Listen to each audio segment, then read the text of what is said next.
area of land use, zoning, and planning.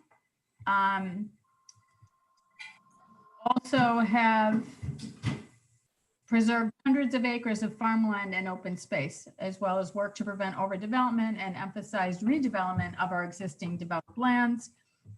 You're credited with spearheading the most aggressive crackdown on illegal housing and blighted structures in the history of Brookhaven town, raising the quality of life for all, which has been the hallmark of your time in your town government. You were raised in Mastic Beach, graduated William Floyd High School.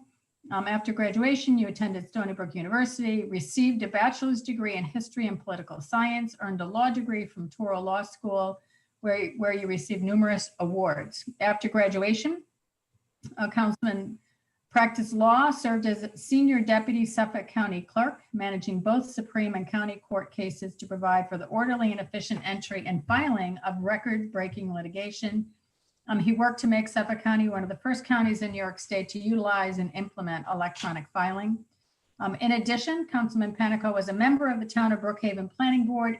In this capacity, he helped shape the character of Brookhaven to ensure that development was done in a responsible manner. He has authored, as far as community service, in addition to what you've authored as far as landmark legislation, really accomplishments, and that you were recognized by the Long Island Business News as a rising star at their prestigious 40 Under 40 annual awards gala, and nominated for Stony Brook University's 40 Under 40 award as well. You are a practicing lawyer in addition to a public servant.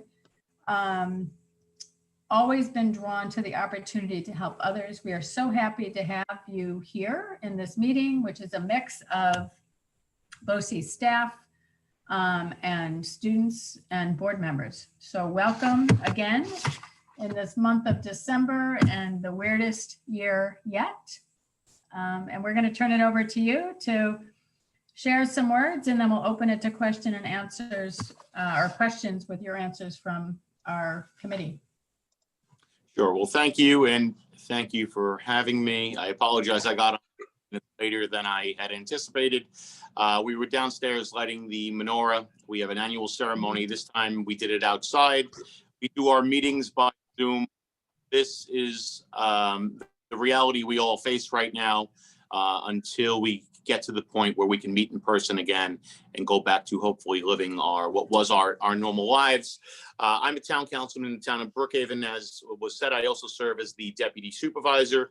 And what I have always found, and I thought about what I was going to speak about tonight, what I've always found is that people are very drawn to national politics, to the hoopla, the advertising, the allure of presidential politics, but I've more than found, I know that your local government can have a more profound effect, a positive effect on your life, your community, your neighborhood.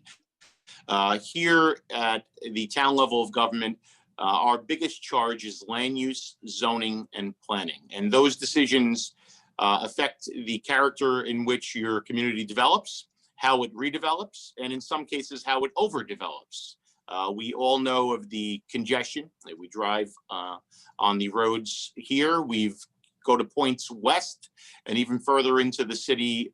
We know from looking at past development, how those development patterns shape our communities and how they affect our lives, how they affect our economy, how they affect our environment. But all of this, which affects people's lives, does not attract people necessarily to get involved, not only in the substance of the work, but also when you look at the turnout for elections. In the town of Brookhaven, we have 4-year elections now.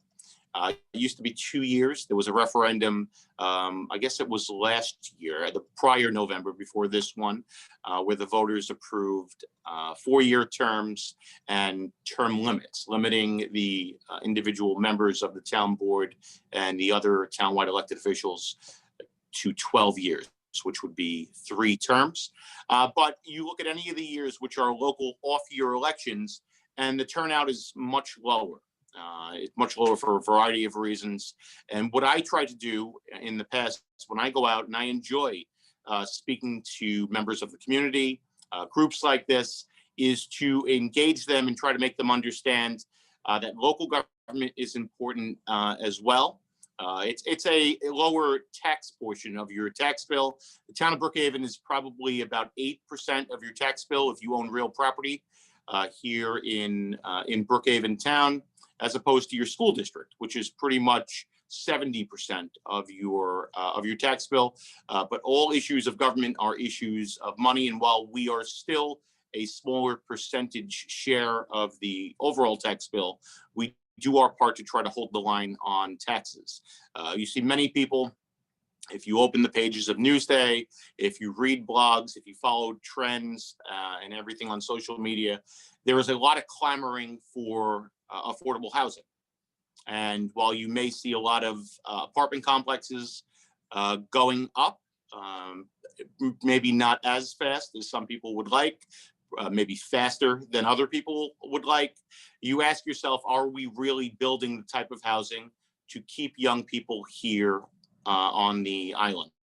And while the state has promulgated laws for set-asides, 10 and 20% over the overall development of every project has to be quote unquote affordable under the state guidelines, we're not getting to the point where these complexes are actually affordable. And in many times, these apartments are more expensive than owning a single family home, even with the elimination of the SALT reduction by the federal government. That's the cap of $10,000 for local taxes that you can write off on your taxes.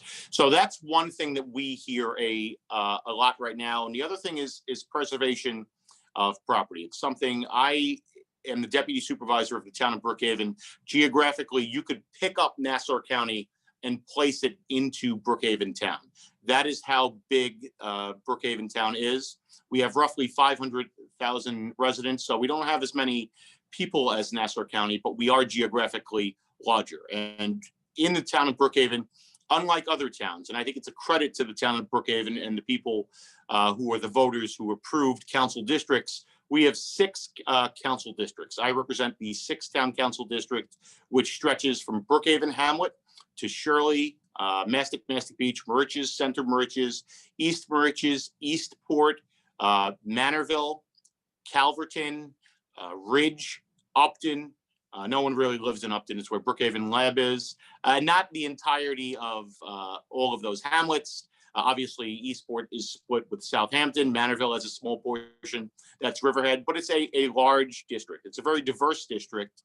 People who tend to live on the east side of the Forge River have seen what sporadic haphazard planning and zoning have done to the communities to the west. One community is the community I grew up in Mastic Beach. Mastic Shirley and Mastic Beach, if you go down Montauk Highway, you realize that there's no real symmetry to the building architecture, to the overall plan. It was sort of a hodgepodge of what came, either got approved or didn't get approved, was added on, and it's very different. It's very different than other places that we see across this island, say Riverhead or Patchogue, Sayville, Smithtown, different places. And one of the biggest differences when you're in government, you realize, especially now because of the regulations with regard to septic systems, is that if you're going to achieve redevelopment here in Suffolk County, in Brookhaven town, and specifically in the area that I represent, you need centralized sewage treatment.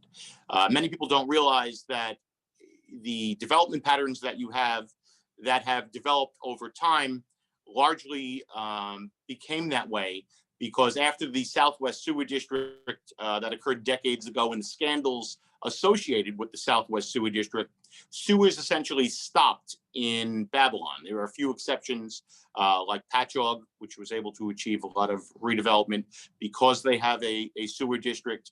When you have a parcel of land, and that parcel of land, and I'll take the area I represent, like Mastic Shirley in that Montauk Highway corridor, you only are allotted 300 gallons per day through the Suffolk County Health Department.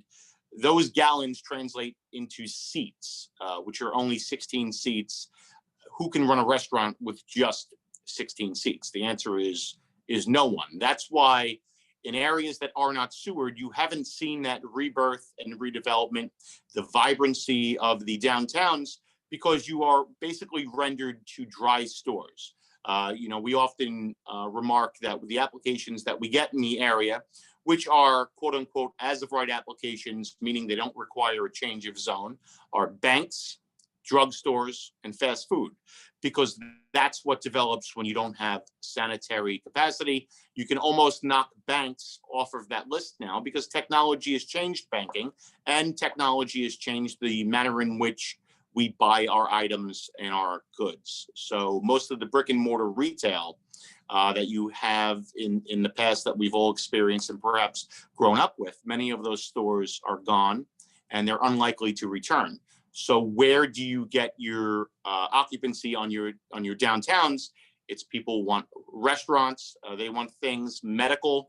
Also, as medical becomes a little more fragmented away from centralized to more of the downtown City MD, Northwell type operation, you also need sanitary capacity to achieve that as a land use in your community. So it's a challenge for a town that has zoning authority, because towns and villages have zoning authority. Counties do not have zoning authority. They don't have land use powers. And when you want to see something happen, most people come to my office, not anymore in person, but by email, by telephone call. Dan, I saw such a place went out of business. What are the chances that we're going to get Trader Joe's? Or I went to the North Shore and I saw a new restaurant. Do you think that we can get a restaurant down this way? And our ability to zone is in many ways absolute. We can zone for anything under the sun that people would want to see and want to make sense for an area. But if you can't get health department approval, that will never come to fruition. So from a land use perspective, the town is changing. We are now seeing places that would now replace our brick and mortar retail stores. The advent of Amazon. Amazon is actively looking for their last mile facilities. We have one right here in Brookhaven town in Shirley, right in the industrial park. That is now replacing our retail, and it's providing jobs. It's providing a tax base. The one in Shirley has no tax abatements or IDA benefits. But as society changes, technology changes, the manner in which we live our lives, and also the manner in which we buy things, the town code changes along with it. But with regard to our downtowns and our redevelopment, we recently passed a code that would allow empty grocery stores, box stores, blighted properties to be redeveloped with relative ease, which people now are just passed at the last town board meeting, are happy about. But even that is not achievable unless you have a sewer district. And that is the name of the game. Putting effluent into the ground, you know that groundwater moves about a foot a day, and eventually pollutes our groundwaters, surface waters. And that's part of the reason why we have, and we live on an island that's a beautiful island. One of the things that we have in the area is Mauritius Bay. We have the Great South Bay. These algae blooms that we have are largely driven by all of the nitrogen that gets into the water. And those algae blooms are responsible for fish kills, responsible for the degradation of water, but also killing off the shellfish. Excuse me. I'm just going to sip my tea. In order to combat that, we've aggressively rezoned areas by our waterfronts.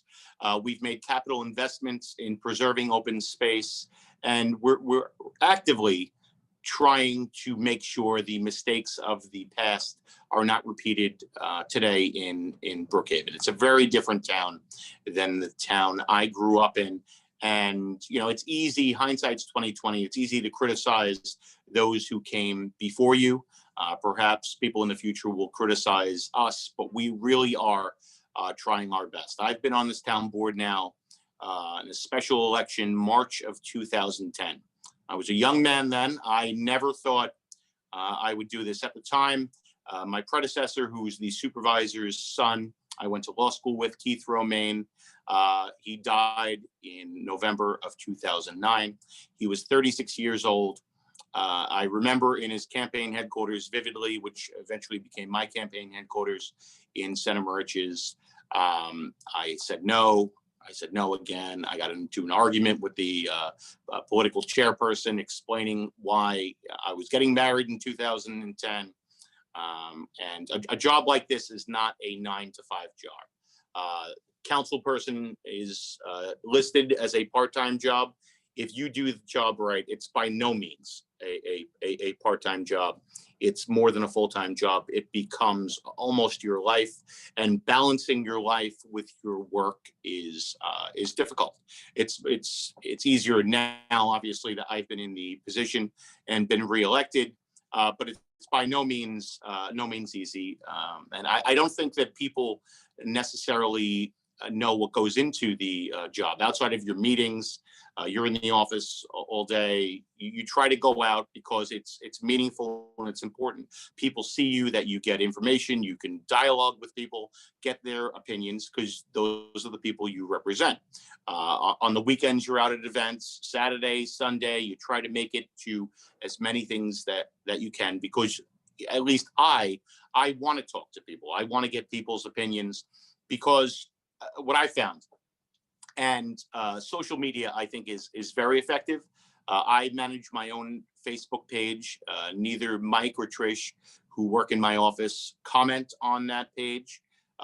If you send me a message, I answer you personally. If you make a comment, as long as it's not too obnoxious, I will answer you personally myself, because I want people to hear from me. And I've always tried to do this job the way in which I would want other elected officials to treat me if I wasn't elected. And I try to be transparent, get people information, because I think even though I'm relatively low on the overall governmental totem pole, I'm a town councilman, although I am the deputy supervisor of a very large town, bigger than some cities. You want to make sure that people have a voice. And you may not be a congressman, you may not be in the federal government or the state government, but it's important. It's important also that you set the tone, that you are accessible to people, and you try to restore people's faith in government. And I say restore because I think we all have a lot of work to do on that front. I find the negative politics and the negativity of overall campaigns to be corrosive to government. The amount of misinformation that's spread on social media, I think, is remarkable. I hardly use my personal Facebook page just because at some point you just want to turn it off at times and just let things be. But I find most people also, when they turn on the TV, they don't realize that some of the network stations that they're listening to, it's actually entertainment. It's, it looks like news, it sounds like news, but it's almost entirely editorialized content, because these stations are businesses. They vie for advertising dollars. And the old days of Walter Cronkite, or just a person who came on and told you the actual news, pretty much gone. I guess people don't advertise on stations that actually just give you the uneditorialized news. People look at politics, unfortunately, sort of either you're with the Yankees or the Red Sox, and there is no in between. And that's part of the problem. Those people, let me correct that statement.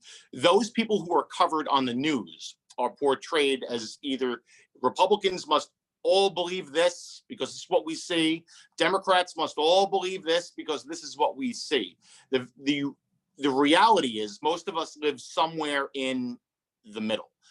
But the people in the middle aren't people who have the time, energy to, or get the coverage to give a moderate type narrative. It's the people on the fringe of each side that say provocative things that drive up ratings. I think negative campaigning is a problem. The fact that the campaigns have become big business. This presidential election, which I guess is over, but hasn't ended, oddly, this point in our history will be covered long after we're all gone and will be looked at. And I'm not sure how it's going to be looked at, but it's going to be looked at, I think, quite oddly. But as soon as President-elect Biden becomes President Biden, the next election will almost start. And, money will start going one way or the other. It is a problem. And it's more of a problem when you're in a 2-year cycle, like a congressperson, because you basically you have to raise so much money to run for office, especially at the federal level, that you're working for 1 year, you're splitting time between your district and Washington, and then the other year you're almost exclusively raising money. It's not the way that it, I think, was ever intended to be. The Mr. Smith goes to Washington. I don't know that exists anymore because politics and at that level have become sort of vanity races where it's slogans, it's one-liners. It should be about policy. I haven't lost hope because I've watched this. I'm 42 years old. I'm not coming to you as, with decades of experience, but I've been around long enough to realize it is a pendulum that swings and swings back. And ultimately, the people do have the power. If we all universally rejected negative campaigning, people wouldn't campaign negatively. They'd campaign about themselves and what their ideas are. The problem is, and it's a larger, I think, societal problem in that it seems to be effective. Look at the TV shows and that are now on TV. It's unfortunately, I don't know that we necessarily cheer for winners. We almost ridicule people on these shows who do things or don't succeed. Perhaps there's studies that show it makes everyone else feel better about themselves, but it's not productive. And it's not conducive to a healthy individual health, and it's not conducive to a healthy environment or democracy. And it's something I feel very, very, very strongly about. I'm a registered Republican. I have differences even at the local level when we get into philosophical type debates, because I think we need a certain amount of normalcy. And that's not saying that you can't upset the apple cart, introduce legislation to change things dramatically. Have a civil discourse on what you believe. That is what we all should be doing. And, one of the things we do here at the town of Brookhaven, and I think it's one of the reasons why the incumbents have been reelected at pretty decent numbers, is there's no mean-spirited bickering on this town board. People don't try to snipe at each other or try to bring each other down.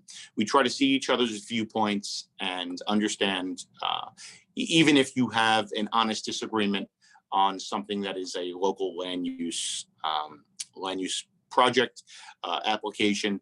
And we try to set the tone that way people at least can feel good about their local government. And I think it's important. I think the initiatives that we take on are also very important, but the manner in which we conduct ourselves is important as well. We locally have opened the papers. You see what our Suffolk County government has become. It's disappointing, and hopefully that will change as well. So I don't know if I went on for too long. I'm not sure I covered what you anticipated, but I enjoy the questions from people more so than speaking to people. I don't like to talk about national politics, I'll be honest with you, because I find it very divisive. But if anyone does have questions, I'll try to answer them to the best of my ability, and hopefully they're about local government, because I do know a lot about that.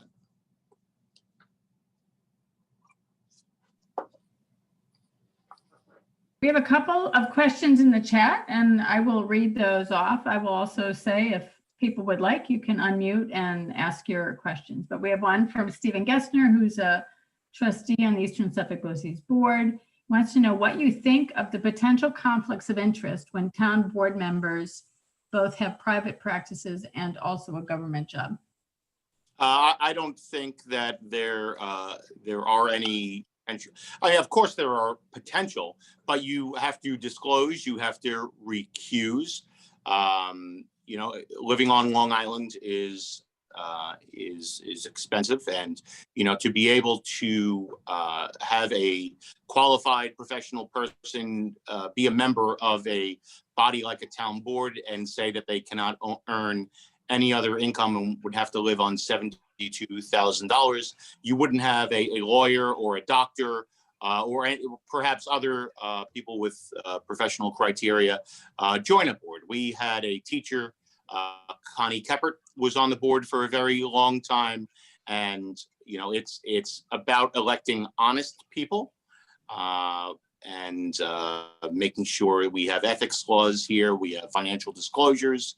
One of the things that I did here when I was first elected was pass an ethics law that you could not be an executive committee member of any political party or a political party boss and be an elected or appointed board member of any of our boards, even a bingo inspector. For far too long, politics has pervaded government, and I think having that clear separation is good, not only in reality but also in perception. The other point is that the problems this town had were, I think, associated with the fact that decades ago it was family member after family member after family member of board members. I passed an anti-nepotism law that prohibits a lineage of people related to town board members and appointed board members from serving. They have to fill out a disclosure. However, if somebody is uniquely qualified or somebody just would be an asset to the town, then you pass a resolution and have a public hearing where the public can comment on the potential hiring. And I think that's important. We have another question in our chat. This is from Lisa Mangello, who happens to be a teacher in our career and technical education program. Why did you choose to go into local government and also continue to stay local? You know, it's a question I get a lot. I was offered to run for highway superintendent years ago, and which is still a local government, and people view it as a very powerful position. It's not what really interests me, although it's an important position. I didn't want to choose that path when Kate Browning was termed out of her legislative seat. Without sounding arrogant, I probably could have won that legislative seat. It corresponds with the district pretty much that I represent. I enjoy what I do. They offered me the opportunity to run for Ken Laval's Senate seat, New York State Senate seat, which was just won by Anthony Palumbo, he's a current assemblyman, is going to be the senator. I truly enjoy what I do, and I believe I make a difference, a positive difference in the communities I represent, this town overall, and in people's lives. And it's not the most lofty position, but it's something I think when it comes to land use, zoning, and planning, I know better than most anyone here in this town. I put a lot of time into it. My land use plans that I work on are important to me. The preservation, the parks, the things, again, that make communities are important to me. So I may not be a state senator, and I've chosen to stay local because it's important to me. So I have a question. I guess it's really observation, and I guess maybe a question. So I used to live in the town of Brookhaven. I now live right over the border in Riverhead. But as I reflect on seeing in maybe the last 10 years in the town of Brookhaven, a lot of new parks and, just thinking of that development, which frankly, I don't think existed when I was there probably 20 years ago. But so was that I'm sure it was purposeful planning, but how does that planning process start? How does the town say, you know what, it's really important to us to be committed to having, parks for our communities? What does that look like, that process? Well, we are blessed with a wonderful Parks Commissioner, Ed Morris, who is among the best at what he does.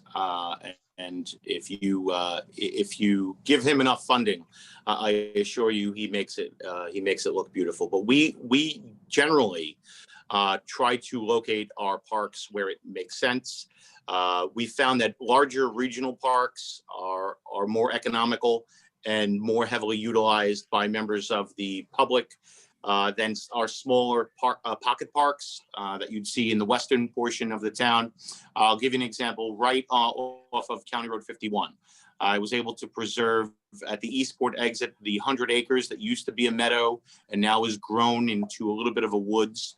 So 95 of those acres we preserved to be the way that they are and not be developed. It was approved before I got here for condo development. So that 95 acres we approved. And we had a community, which is Manorville, that the Eastport South Manor Sports Association came to me. And although we've made a big investment in the Manorville Farm Belt, which spans almost 500 acres between the Expressway and South Street, we've able to, little by little, I've been working on acquiring the development rights so that way farming does not become a thing of the past here in Brookhaven town, like towns and counties to the west. We met with the Sports Association, where you'd think Manorville, which is a big place, they have a ton of open space, but most of that open space is protected open space. You can't take down the trees. And the fields you see, the farms you see, even the protected farmland, you can't develop into a park under the state law. So they were a community without one park, an abundance of open space, but no active recreational park. So we were able to take 5 acres of that 100 acres, leaving 95 acres there. And you have that new beautiful Eastport South Manor Park, which exists there. In the communities of Mastic Shirley and Mastic Beach, there was once a golf course called the Lynx Golf Course on William Floyd Parkway. That property went through an iteration. It was about 205 acres of development proposals, one by my predecessor and his predecessor, now both deceased. Carol Bissonette passed away, then Keith passed away, and then the property owner at the time, because the golf course went under, came with a proposal that said, look, we're just going to cover the property with single family homes. It was zoned A1 residential, and we're losing money here, and that's just what we're going to do. So we sat down with them, sat down with their attorneys. We were able to work out an agreement whereby they develop half of the property into a combination of single family homes and PRC units, which are planned retirement community. That's 5519 retirement home, age restricted, no burden on the school district with regard to school age children, which also shapes the way in which we develop our communities. And that development took place on about 104 acres, 105 acres. It was a tax positive development. And in turn, by working with the developer, instead of just, I know not in this town, but it's easy for an elected official to say, look, all of the trees are gone. It's as of right. The property owner had rights, and you throw your hands up. That's the easy thing to do, but it's not the right thing to do. And we sat down after months of meetings. We were able to work out an agreement whereby you get a tax positive development on the owner's land. And of that 205 acres, we got 100 acres of property that we will eventually develop. We also got $1 million from the developer in furtherance of developing that property. And we're going to take that property and we're going to make that basically a smaller version of Eisenhower Park for Mastic Shirley and Mastic Beach, and give the community a sense of place. So we have $1 million. We got a couple grants from the state. We have this wind farm project, which is 30 miles east of Montauk, Sunrise Wind. And they want to bring those electric cables, and it may sound strange to some people listening, but they want to bring the cables from 30 miles from Montauk ashore on William Floyd Parkway, all underground. And they're willing to offer some community benefit for doing that work and disturbing the community for a period. Again, it won't be seen overhead like the monstrous poles that we had litigation with PSE&G over in Eastport on County Road 51 heading out toward Riverhead, which we were successful in getting them take down the poles on County Road 55. That's a story in and of itself. But we want to take that money and we want to do something for the Mastic Shirley and Mastic Beach community that's befitting a community on the rise. And one of the things you mentioned in your introduction of me is quality of life. That, in essence, and I didn't touch on it, when you have your home, and it's largely your biggest investment, it's where you live most of the time with your family. When you have a problem with a person renting out rooms, there's people coming and going. It may be criminal issues there associated with that. But when it comes to that type of land use and housing building codes, that comes to the town of Brookhaven. And by working with the community, and even, I answer my own emails, Facebooks, we get tips. We've been able to clean up and make a real difference in Mastic Shirley and Mastic Beach. If the county sewage district, which was approved by referendum in January of 2018, if that goes forward, we've set aside 31 acres at the Brookhaven Calabro Airport. That's where, next to those familiar, it would be just west of the Mastic Fire Department substation. The leaching field would be on the other side of the Mastic Fire Department substation, which clean water would go out and recharge the aquifer, next to where we have solar panels. You would then come with that pipe under Sunrise Highway in the back of the Kohl's Shopping Center. And if you have that type of sewer capacity going up and down Montauk Highway and then down Mastic Road to where Mastic meets Mastic Beach, outside of picking up all of those properties east of Mastic Road. And again, Mastic is a community with small lot development. Most of Mastic Beach was never set up for 365-day-a-year living. It was a summer community that eventually became a permanent community. So when you have an acre of property and you have 4 houses on that 1 acre, when you look at the cumulative impact of septic and cesspools in an area with a high groundwater table, it's no mystery why the Forge River has been so impaired. So part of the job of this sewer district that was approved by referendum and is federally funded, although it now has a bunch of other hurdles, which again, we can go on 3 Zoom calls for me to explain to people. I'll just say I'm trusting the county is going to get this done because they said they are going to. And if they don't, it will be one of the biggest travesties for the Mastic Shirley, Mastic Beach community. But let's hope that happens. And I'm working to do everything I can in my capacity as a town official to make that happen.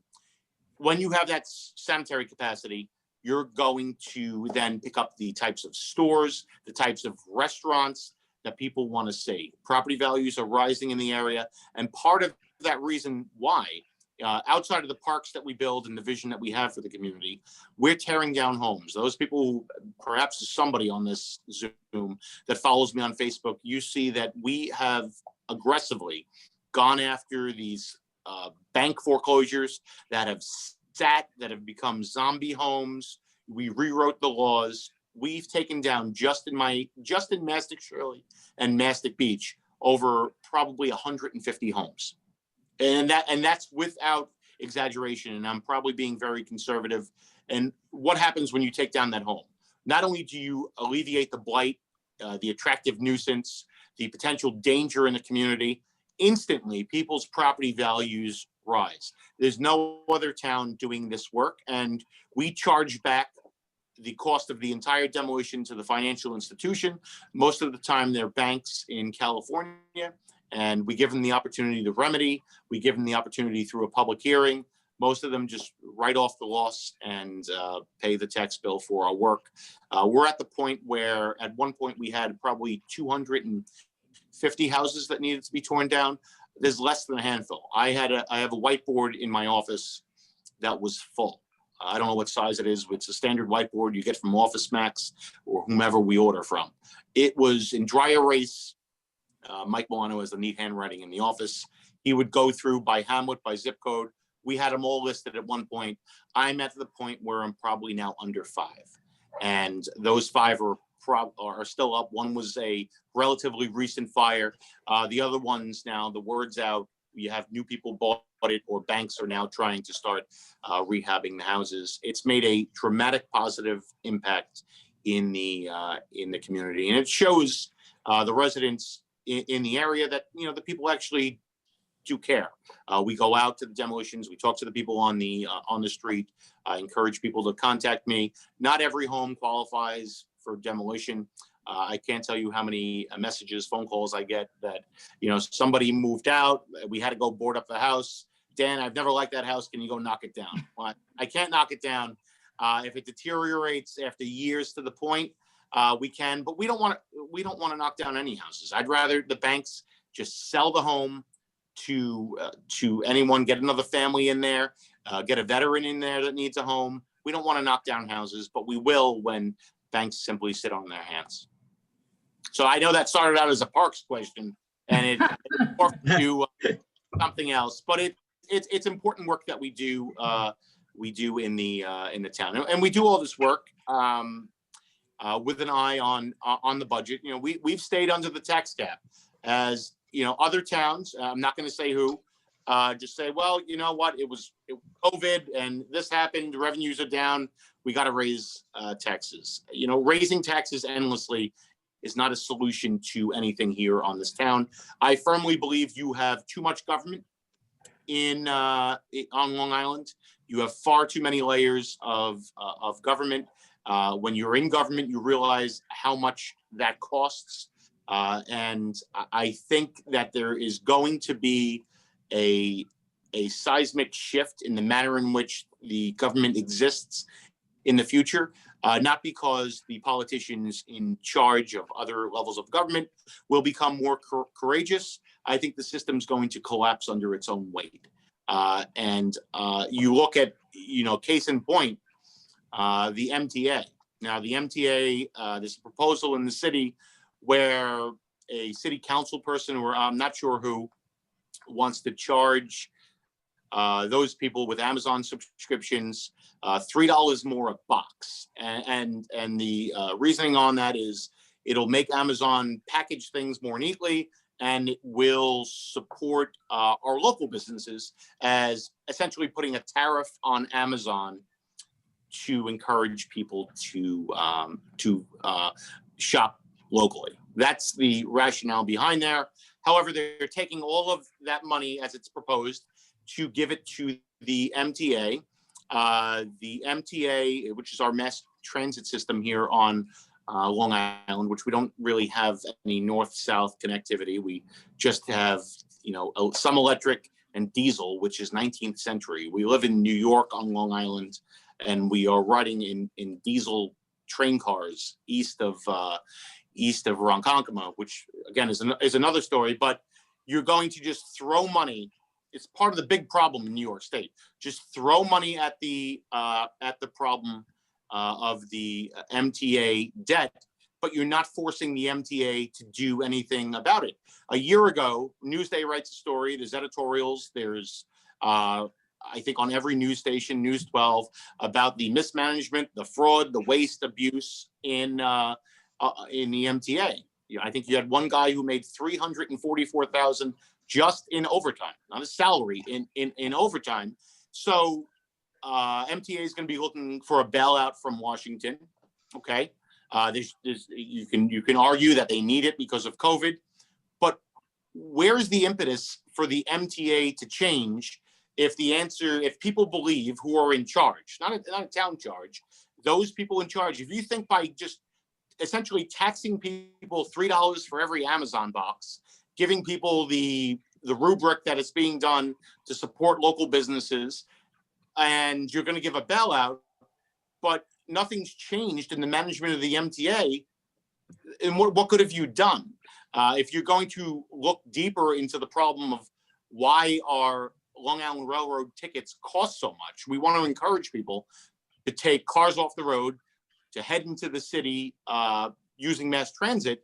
It almost becomes more expensive. There's something wrong with the system, and there's something wrong with the logic of simply trying to throw money at a problem without getting to the root of the problem. And I think it's a big problem that we have. We consistently have problems with our electric power supply here in the town. We've pushed a CCA to try to give people a choice. The state made it a law that we could set up CCAs for community choice aggregate to choose power and potentially natural gas. We want to have some sort of choice in the marketplace to try to get people better prices, and it's important. And going back to taxes, electric, MTA, the same people when you open Newsday who have been around forever, who have been clamoring for affordable housing and an affordable Long Island. Well, you know, the taxes on every single family home, most people I find my age, younger than me, can afford the house. You know, the taxes are $1,000 a month. And that's, you know, something we really have to look at.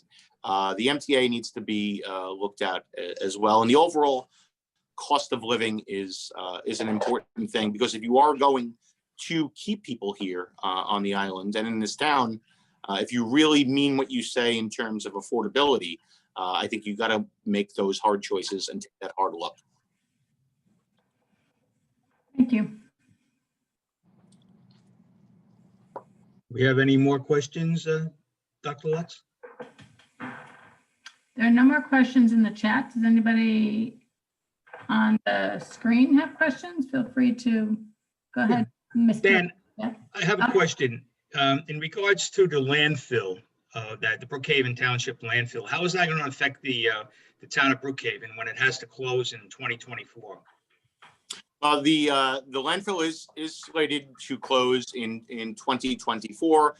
There may be available airspace beyond that, because during COVID, we've taken a big hit. There's not as much material coming into the landfill. And those people watching, and I find that some people may not know this because perhaps it's not explained. All of the garbage you put out in front of your home on Monday, Thursday, or Tuesday, Friday, when they pick up, that garbage does not go to the landfill. That's all municipal solid waste. This town, like other towns, have an agreement with Covanta. Covanta is a waste to energy facility. Those people driving on the Meadowbrook Parkway as you're heading toward Roosevelt Field, either from the north or from the south, when you see the stacks there and the big, I think it's gray or tan building, that's Covanta. It's a waste energy plant. That's where all of your garbage goes in front of your home, goes there, and it gets burned, and they produce energy there. Now, in agreement with Covanta, we then, so we send our garbage to Covanta. It costs $90 a ton. That's the contract price. We get back from Covanta $60 a ton in terms of the ash, because when you are burning up MSW, produces ash, and that ash needs to go somewhere. The smell that you smell, like rotten eggs or sulfur, that we all smell driving past the landfill on Sunrise Highway, is largely the breakdown, because the two things that the landfill take are ash and construction and demolition debris. It's the gypsum wallboard, which breaks down, which gives you, from the construction and demolition debris, that smell. And I know it's not the question that you asked, but I think it's important for people to know how the garbage collection works. And with regard to recycling, I just want to say that we were doing great, like most every other municipality, when we moved to single stream recycling. That's when you had a pickup of all your materials 1 day a week. I think it's Wednesday. Actually, I know it's Wednesday because I pull the pails out, and you would have your recycling pickup all in one. All of that material was going over to China. And when China clamped down on the type of material and wanted a higher purity of what they would accept into their country, because in this country, we were not taking recycled goods and reusing them for actual recycled products. It wasn't like we could just say, we're not going with China anymore. We're going upstate. We're going to Allentown, Pennsylvania, someplace within relevant proximity that we could possibly rail that material to, because these types of operations don't exist largely in this country. So when China stopped accepting, we were forced to go back to the dual stream recycling, which is why you put your tins and metals, plastics out on 1 week, and then your cardboard out on the other week. The town stopped accepting glass because there is no market for glass. If there was a market, believe me, we would accept it. It's one of the issues we faced a big issue we faced when we went back to dual stream recycling, because everyone was so used to just putting it all in one pail or two pails. In my house, I could use 2 recycling pickups. We could use 2 recycling pickups and 1 garbage pickup. That's how much we try to recycle everything. It was good while it lasted, but it didn't last. So we went back to dual stream. When the landfill closes, we're going to have to look at railing off our garbage. Realistically, that is what is likely going to occur. How that occurs, where that occurs, are in discussions in terms of a lot of proposals that are coming forward. Whether or not we accept ash from Covanta anymore and go forward with a regional ash fill, whereby the county town landfill accepts ash anymore, is up for discussion. Whether or not Covanta is even going to send the amount of ash to even justify the expense, the capital expense of building an ash fill, is something we're analyzing right now. We have an RFP, which is a request for proposals, out on the street, and we're going to get bids back on ash recycling. More and more, Covanta has told the town they're going to be moving forward toward ash recycling. A lot of people say, why can't you just build the roads with it, or do X, Y, and Z with it? Waste management is largely governed. It's a regional ash fill by the New York State DEC. The town took over the landfill decades ago, but the overall responsibility for the waste is of New York State and by the DEC. We wish they would get more involved in actually coming up and helping the town and the region with solutions.